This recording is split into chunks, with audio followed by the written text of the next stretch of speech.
जब रामायण और महाभारत के सीरियलों का जादू था, जब दूरदर्शन का दौर था, आज मैं आपको 80 के दशक के उस दौर में ले चलना चाहता हूं जब भारत टेलीविज़न के क्षेत्र में नए आयाम स्थापित कर रहा था।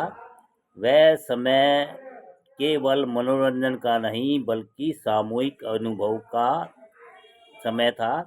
आज भले ही सैकड़ों चैनल और ओटीटी प्लेटफार्म उपलब्ध हैं, कार्यक्रम की कोई कमी नहीं है, लेकिन उस दौर की बात ही कुछ और थी। तब विकल्प कम थे पर अपनापन अधिक था। पूरा देश एक समय, एक भावना और एक कहानी में बन जाता था। वह केवल मनोरंजन नहीं बल्कि सामूहिक एकता और सांस्कृतिक जुड़ाव का प्रतीक था। आज हम बात करेंगे उन धारावाहिक की जिन्होंने भारतीय जनमानस को टेलीविज़न से इस तरह जोड़ दिया कि प्रसारण के समय सड़कों पर सन्नाटा छा जाता था। उन दिनों दूरदर्शन ही एकमात्र चैनल हुआ करता था।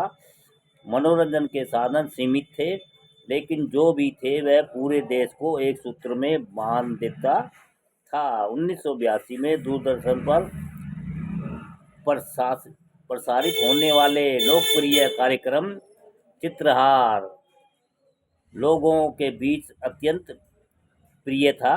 इसमें पुराने नए हिंदी फिल्मों के गीत दिखाए जाते थे। इसका प्रसारण शाम के समय होता था, जब रविवार के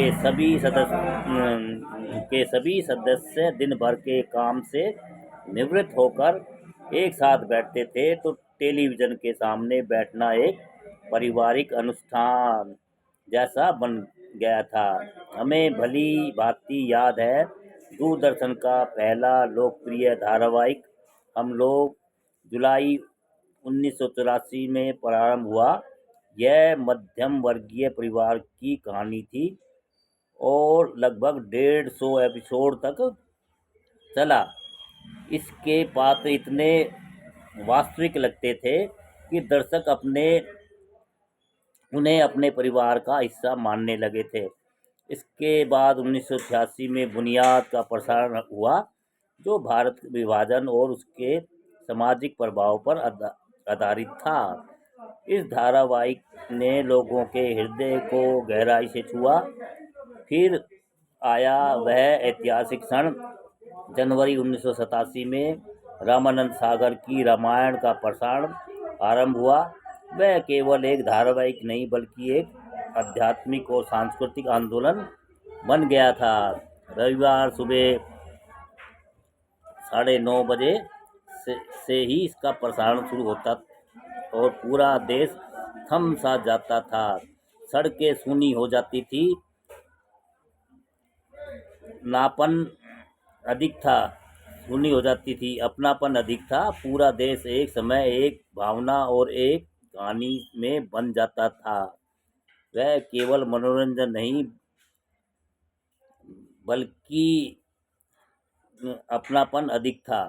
पूरा देश एक समय, एक भावना और एक कहानी में ही बन जाता था। वह केवल मनोरंजन नहीं बल्कि दुकानें बंद रहती थी और सार्वजनिक परिवहन लगभग खाली दिखाई देता था। लोगों की श्रद्धा इतनी प्रबल थी कि कई दर्शक प्रसारण से पहले स्नान करते, आरती उतारते और अपने टेलीविज़न सेट की फूलों की माला पहनाते थे और भाई भगवान की भूमिका निभाने वाले राम की भूमिका निभाने वाले अरुण गोविल और माता सीता की भूमिका में दीपिका चिखलिया जहाँ भी जाते लोग उनके चरण स्पर्श और आशीर्वाद लेते थे। उन्हें साक्षात देवी देवता के रूप में देखा जाने लगा था। रावण की भूमिका निभाने वाले अरविंद त्रिवेदी इतने प्रभावशाली थे कि उनके किरदार की मृत्यु के प्रसारण पर उनके गृह नगर में शोक का वातावरण बन गया था। उस समय सभी के घरों में टेलीविज़न नहीं हुआ करते थे। सैकड़ों लोग एक ही मोहल्ले में एक टीवी सेट के सामने इकट्ठा होकर एपिसोड देखा करते थे। प्रसारण के समय महत्वपूर्ण सरकारी बैठकों तक को टाल दिया जाता था। बिजली विभाग पर भी विशेष दबाव रहता था, क्योंकि थोड़ी देर की बिजली कटौती भी लोगों के रोष का कारण बन जाती थी। रामायण के बाद वी.आर. चोपड़ा की महाभारत 1988 से 1990 के बीच में प्रसारित हुई। इसका शीर्ष गीत मैं समय हूँ आज भी लोगों की स्मृतियों में ताज़ा है। भीष्म पितामह के रूप में मुकेश खन्ना श्री कृष्ण की भूमिका में, नीतीश भारद्वाज और दुर्योधन के रूप में, पुनीत ईसर ने अपने अभिनय से पात्रों की जीवंत कर दिया।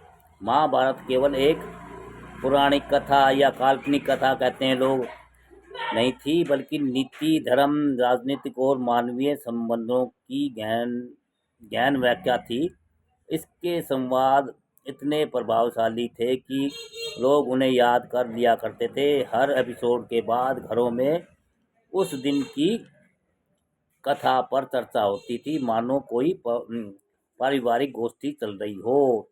इन धारावाहिकों का प्रभाव इतना व्यापक था कि भारत में टेलीविज़न सेटों की बिक्री में अप्रत्याशित वृद्धि हुई। उन्होंने एक साझा राष्ट्रीय अनुभव का निर्माण किया, जिसमें लाखों लोग एक ही समय पर एक ही कथा से जुड़ते थे। यह भारतीय सामाजिक इतिहास का एक स्वर्णिम कालखंड था, जिसने मनोरंजन को सांस्कृतिक चेतना से जोड़ दिया। यदि भारत टेलीविज़न के इतिहास की बात करें तो इसकी शुरुआत सितंबर 1959 में नई दिल्ली से हुई थी। प्रारंभिक प्रसारण सीमित घंटों के लिए होता था, जबकि दैनिक नियमित सेवा 1965 में शुरू हुई। 1972 में इसका विस्तार बम्बई से अमृतसर तक हुआ। 1982 के एशियाई सैकड़ों चैनल और OTT प्लेटफार्म उपलब्ध हैं।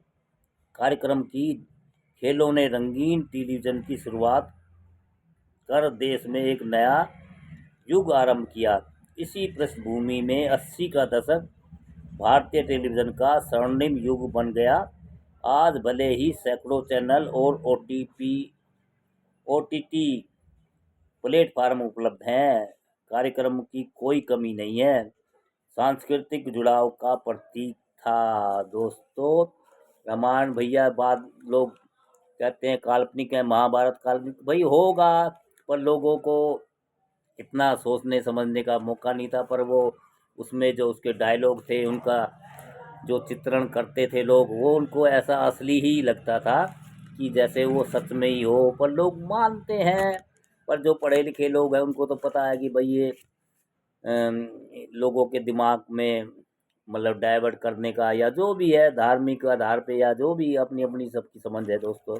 पर हाँ, जो आज इतने चैनल हैं और इतने क्या कहते हैं न्यूज़ चैनल हो गए दुनिया भर के, लेकिन वो कोई बस वो एक दूसरे की चुगलचाटी यार यही दिखा रहे हैं। पहले मतलब लोगों में धार्मिक भावना लगाओ या लोगों को पहले सहज एक दूसरे की बातें समझ लिया करते थे। रामायण, महाभारत, चित्रहार और भाई ऐसे पारिवारिक नाटक दिखाए जाते थे। अब तो भैया हर नाटकों में ज़्यादातर किसी की 2-3 पत्नियां हैं, किसी के 3 पति हैं, कोई किसी का मर्डर कर रहा है, कोई किसी का मर्डर कर रहा है, कोई किसी के साथ अफेयर दिखा रहा है, कोई लड़का।